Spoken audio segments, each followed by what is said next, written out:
Começa agora o Gospel News. Hoje é segunda-feira, dia 11 de maio de 2026. Eu sou Karen Crisóstomo e nós vamos juntos aqui pela Rede Gospel de televisão e também pelo YouTube, Rede Gospel TV Oficial, com as principais notícias do Brasil e do mundo. Vamos aos destaques de hoje.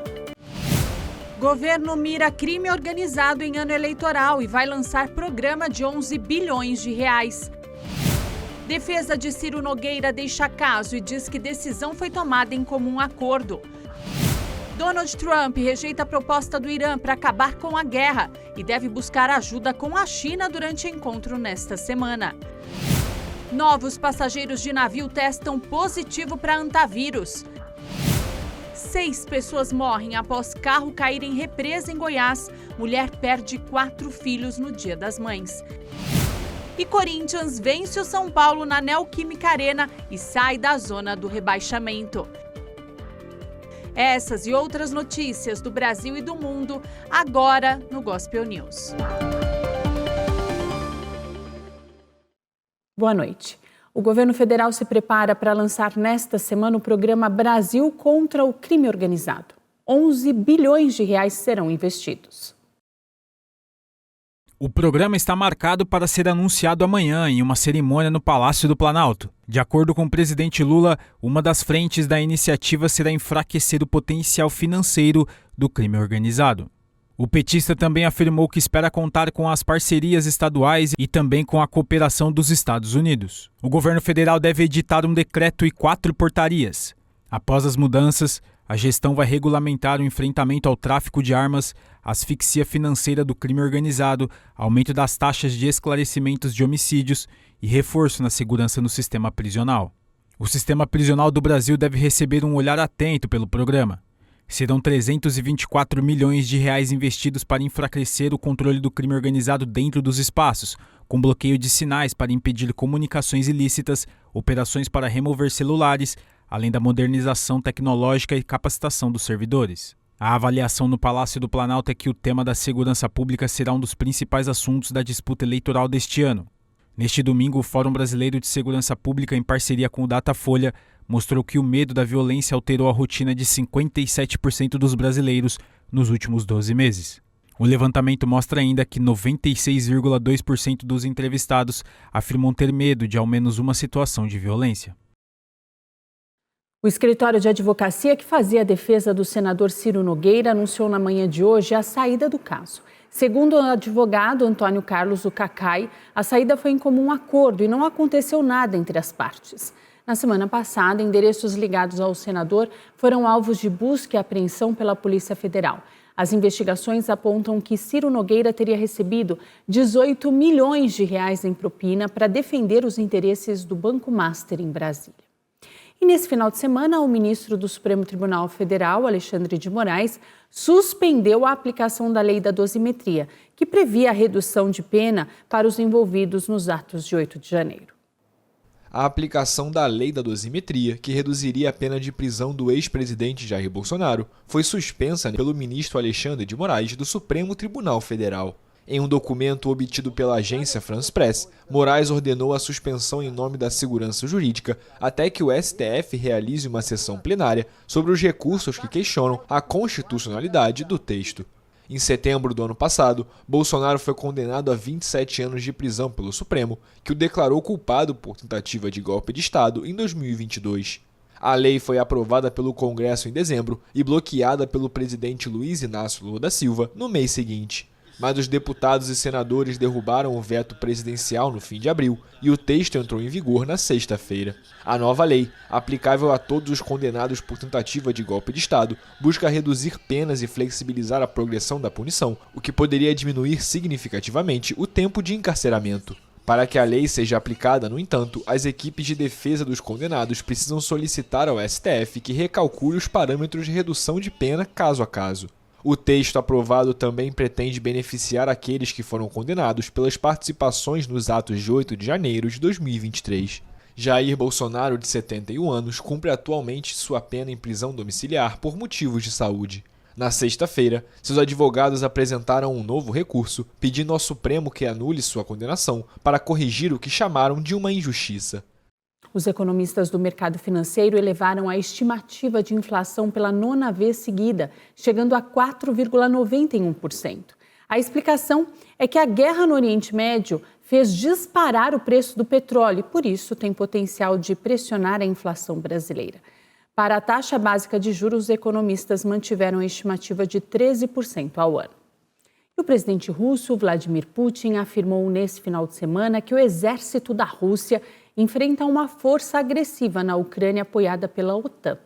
Um desfile militar marcou o dia da vitória contra os nazistas. A Rússia celebrou neste sábado um novo aniversário da vitória contra os nazistas. O ato anual do Dia da Vitória na Praça Vermelha de Moscou durou apenas 45 minutos, incluindo o discurso presidencial, e não exibiu armamentos. Em contraste com a pompa do ano passado, quando compareceram cerca de 20 líderes internacionais de países como China e Brasil, desta vez participaram apenas alguns dirigentes aliados de nações como Belarus, Cazaquistão, Malásia e Eslováquia. O grande sucesso da geração vitoriosa inspira hoje os soldados que realizam a operação militar especial na Ucrânia. Eles enfrentam uma força agressiva, armada e apoiada por todo o bloco da OTAN. Mas mesmo assim, nossos heróis seguem em frente.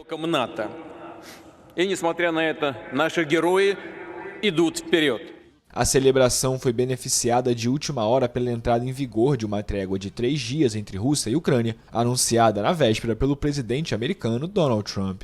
Mas o evento esteve ameaçado por possíveis ataques de drones ucranianos até o último instante. Após mais de 4 anos de conflito, os russos controlam cerca de 20% da Ucrânia, incluindo a península da Crimeia, anexada em 2014. Nas comemorações, segundo foi possível ver na televisão russa, participaram soldados da Coreia do Norte, que em 2025 ajudaram Moscou a expulsar as tropas ucranianas da região russa de Kursk. O presidente americano Donald Trump rejeitou a proposta do Irã para pôr fim à guerra e chamou de totalmente inaceitável. Nessa semana, Trump se reúne com o líder chinês Xi Jinping e vai pedir ajuda para chegar a um acordo. O Irã anunciou nesta segunda-feira que exigiu o fim da guerra no Oriente Médio, do bloqueio americano aos portos e a liberação de seus ativos congelados, na contraproposta apresentada ao presidente americano Donald Trump, que a rejeitou categoricamente.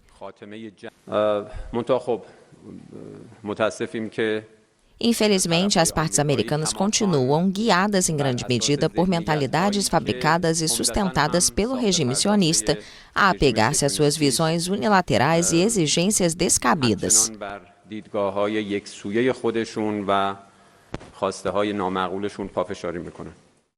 O impasse provoca o temor de uma retomada das hostilidades no Golfo, frustra as esperanças de um acordo rápido para a reabertura do Estreito de Hormuz ao transporte comercial e eleva os preços do petróleo. Trump reagiu furioso à resposta do Irã à proposta mais recente de paz dos Estados Unidos. Em uma mensagem nas redes sociais, ele chamou a contraproposta de totalmente inaceitável. Os mercados de energia reagiram com uma alta nos preços do petróleo do tipo Brent, referência internacional, que se aproximaram de $100 por barril. Trump não especificou os pontos de divergência. Segundo o Ministério das Relações Exteriores do Irã, o país pediu o fim do bloqueio naval americano e da guerra em toda a região, o que implica o fim dos ataques israelenses contra o grupo pró-iraniano Hezbollah no Líbano. Um pedestre que atravessou o perímetro de segurança do Aeroporto Internacional de Denver, nos Estados Unidos, morreu após ser atropelado por um avião no momento da decolagem. A vítima ainda não foi identificada. Acidente no Aeroporto Internacional de Denver, nos Estados Unidos. Um pedestre que atravessou o perímetro de segurança morreu após ser atropelado por um avião que se preparava para decolar na sexta-feira. De acordo com o aeroporto, 12 passageiros do voo relataram ferimentos leves e 5 deles foram levados para hospitais locais. Já estávamos decolando e indo bem rápido e senti como se o avião começasse a inclinar para cima quando do nada sentimos um baque e ouvimos algo parecido com uma explosão. Eu estava bem ao lado da asa, então olhei para a direita e vi a asa em chamas, explodindo e fazendo um barulho horrível. A aeronave, um Airbus A321, transportava 224 passageiros e 7 tripulantes. As autoridades do aeroporto informaram que o pedestre ainda não foi identificado, mas que não se acredita que fosse um funcionário do terminal. Mais 2 casos de hantavírus foram confirmados no cruzeiro Ondils durante a etapa final de evacuação. A Organização Mundial da Saúde considera todas as pessoas a bordo do navio como contatos de alto risco e devem ser monitoradas durante 42 dias.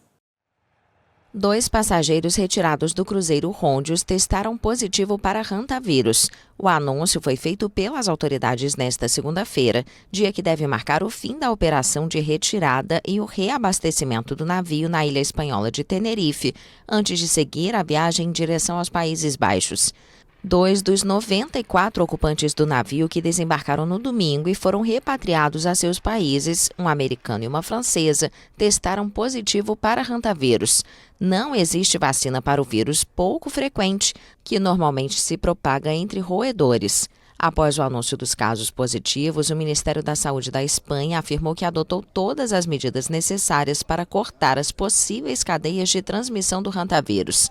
3 passageiros a bordo do Ondils, um casal holandês e uma mulher alemã, morreram devido ao hantavírus. No domingo, 94 dos cerca de 150 passageiros e tripulantes do Ondils foram repatriados a partir do porto de Granadilha, em Tenerife, nas Ilhas Canárias. Nesta segunda-feira está previsto o reabastecimento do navio e a repatriação dos últimos ocupantes em 2 voos, um para a Austrália e outro para os Países Baixos. Israel deportou os ativistas Thiago Ávila e Saif Abu. O brasileiro desembarcou em São Paulo na tarde de hoje. Israel deportou neste domingo o brasileiro Thiago Ávila e o espanhol palestino Saif Abu Keshek. Os 2 ativistas foram detidos a bordo da flotilha global Sumud em 30 de abril pelo exército israelense em águas internacionais na costa da ilha grega de Creta. Keshek e Ávila foram presos junto com outros 175 ativistas de múltiplas nacionalidades, que acabaram libertados após um acordo entre Atenas e Tel Aviv. A esposa de Ávila confirmou à AFP que o ativista está no Cairo e disse acreditar que ele vai retornar ao Brasil na segunda-feira. Israel acusa os 2 ativistas de terem vínculos com o movimento islamista palestino Hamas, o que ambos negam. A ONG israelense Adalah denunciou que Ávila e Keshek sofreram maus tratos enquanto estavam detidos, acusação rejeitada pelas autoridades do Estado judeu. Os governos de Espanha e Brasil, assim como as Nações Unidas, haviam solicitado a rápida libertação dos 2 ativistas. O presidente francês Emmanuel Macron interrompeu um debate em Nairobi nesta segunda-feira para pedir silêncio e cobrar respeito aos palestrantes. Em seguida, ele defendeu mais investimentos e uma nova relação econômica entre Europa e África. O presidente francês Emmanuel Macron está no Quênia, onde participou nesta segunda-feira do evento África em Frente, realizado na Universidade de Nairobi. Macron estava na plateia acompanhando a fala de outros participantes quando se levantou, caminhou até o palco, pediu o microfone para a mediadora e repreendeu a audiência. Excuse me, everybody. Hey. Com licença, pessoal. Ei.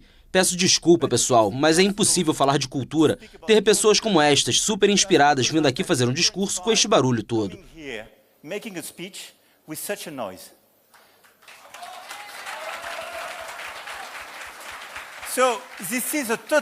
Portanto, isto é uma total falta de respeito. Por isso, sugiro que, se quiserem ter conversas laterais ou falar de outra coisa, tem salas para reuniões desse tipo ou vão lá para fora. Se quiserem ficar aqui, vamos ouvir as pessoas e vamos jogar segundo as mesmas regras, está bem? Obrigado.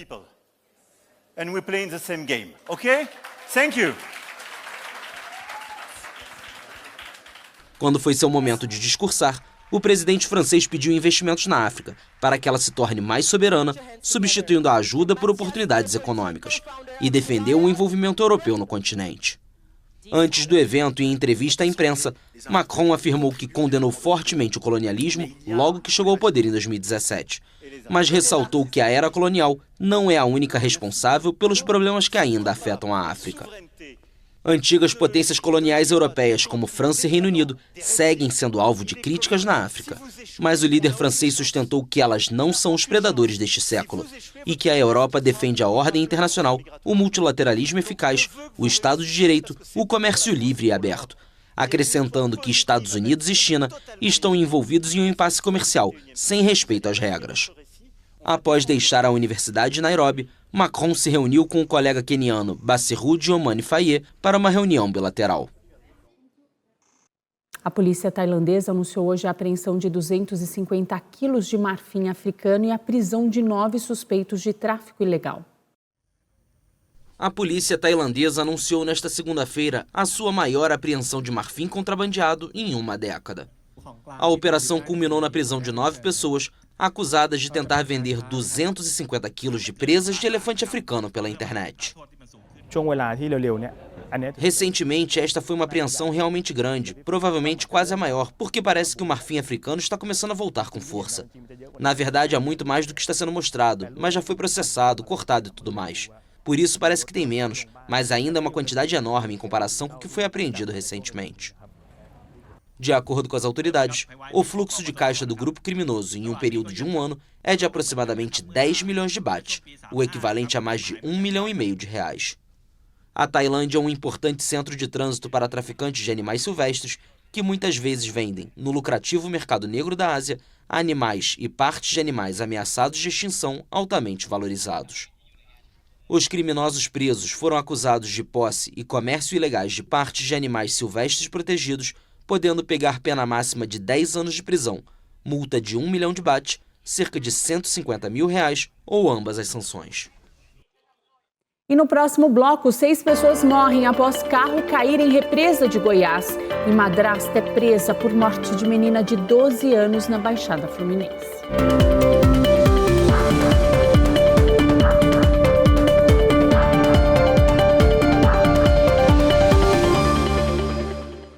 Um acidente em uma represa no entorno do Distrito Federal deixou 6 mortos no Dia das Mães. Uma mulher conseguiu escapar, mas perdeu os 4 filhos. O acidente aconteceu em um condomínio às margens do Lago Corumbá, em Alexânia, no entorno do Distrito Federal. No veículo estavam 3 adultos e 4 crianças. Uma mulher conseguiu sair do automóvel antes que ele afundasse e pediu por ajuda. O corpo de bombeiros foi acionado e encontrou o carro submerso a 5 metros de profundidade. As vítimas foram identificadas como Wellington Barcelar, de 35 anos, Kleber John, de 43, Daphne Nicole, de 18 anos, Jefferson Alan, de 14 anos, Brian Breno, de 9 anos e Wellison David, de 6 anos. E na madrugada de hoje, um incêndio atingiu uma fábrica de velas em Mauá, uma cidade na Grande São Paulo. 16 equipes do Corpo de Bombeiros participaram do combate às chamas. Segundo informações, as chamas começaram por volta da 1h da madrugada e foi o vigilante da empresa que comunicou o incêndio ao Corpo de Bombeiros. 16 equipes foram mobilizadas para conter as chamas. A Defesa Civil esteve no local para entender melhor a dinâmica do acidente. Até o fechamento desta edição, a empresa responsável pelo local não havia se manifestado. Bianca Martins da Silva, madrasta de Mirela Freire, foi presa pela morte da criança de 12 anos em São João de Meriti, no Rio de Janeiro. Na última sexta, Mirela foi encontrada com sinais de espancamento. A mãe da criança estava trabalhando quando a filha foi agredida. O corpo de Mirela Freire foi sepultado na tarde desta segunda-feira no cemitério metropolitano São João Batista. A polícia segue investigando a dinâmica do crime. Uma vendedora ambulante foi morta a tiros no bairro Vila Madalena, em Belford Roxo, após uma discussão pela escolha de músicas em um aparelho de som. O crime aconteceu na frente da filha de apenas 12 anos. A mulher foi identificada como Cristiane Lira de Araújo, de 40 anos, conhecida na região como Tia Cris. Ela trabalhava como ambulante e costumava vender balas e biscoitos na porta de casa. De acordo com as testemunhas, a confusão teve início por causa de um desentendimento com um vigilante sobre o tipo de música que estava sendo tocado em um campo de futebol próximo a uma escola. Testemunhas relataram que a vítima ouvia pagode, enquanto o suspeito queria colocar funk. Após uma discussão inicial, foi até a própria casa, pegou uma arma e atirou contra a Cristiane. O companheiro dela, Ricardo José, de 38 anos, foi baleado no abdômen. Ele está internado no Hospital Estadual Adão Pereira Nunes. Segundo familiares, o crime foi presenciado pela filha, de 12 anos, da vítima. De acordo com a Polícia Militar, a esposa do vigilante fez contato por telefone e o homem teria confessado o crime. Ele deve se apresentar à polícia acompanhado de um advogado nos próximos dias. A seguir, Irã confirma a participação na Copa do Mundo e os gols do Campeonato Brasileiro.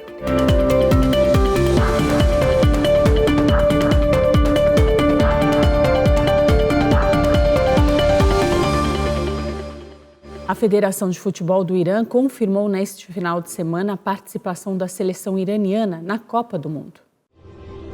A participação da seleção do Irã na Copa do Mundo foi confirmada pela Federação de Futebol do país neste sábado, que exigiu que os anfitriões aceitem suas condições em meio à guerra no Oriente Médio.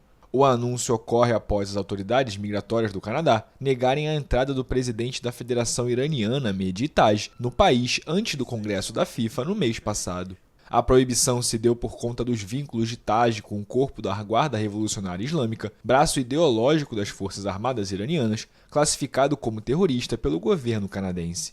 A presença do Irã no torneio, que será disputado de 11 de junho a 19 de julho, era dúvida desde o início dos conflitos no Oriente Médio, em fevereiro. O presidente da federação declarou na sexta-feira que o governo iraniano tem 10 exigências para a participação da seleção na Copa. As condições incluem a concessão de vistos e o respeito aos membros da seleção, a bandeira da equipe e ao hino nacional durante o torneio, assim como uma alta segurança nos aeroportos, hotéis e trajetos até os estádios. O secretário de Estado americano, Marco Rubio, afirmou que os jogadores iranianos serão bem recebidos, mas advertiu que os Estados Unidos ainda podem negar a entrada de membros da delegação, com vínculos com o corpo da Guarda Revolucionária, também considerado uma organização terrorista por Washington. O presidente da FIFA, Gianni Infantino, garantiu que o Irã vai disputar seus jogos da Copa nos Estados Unidos como previsto. A seleção iraniana, que vai ficar concentrada na cidade de Tucson, no Arizona, estreia na competição contra a Nova Zelândia no dia 15 de junho em Los Angeles, onde também enfrenta a Bélgica 6 dias depois. No dia 27, a equipe encerra sua participação na fase de grupos contra o Egito, em Seattle.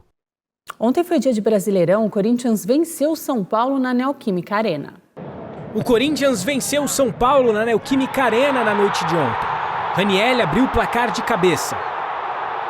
No final do primeiro tempo, o Timão saiu tocando errado e a bola sobrou no pé de Bobadilha, que deixou o Luciano livre para empatar.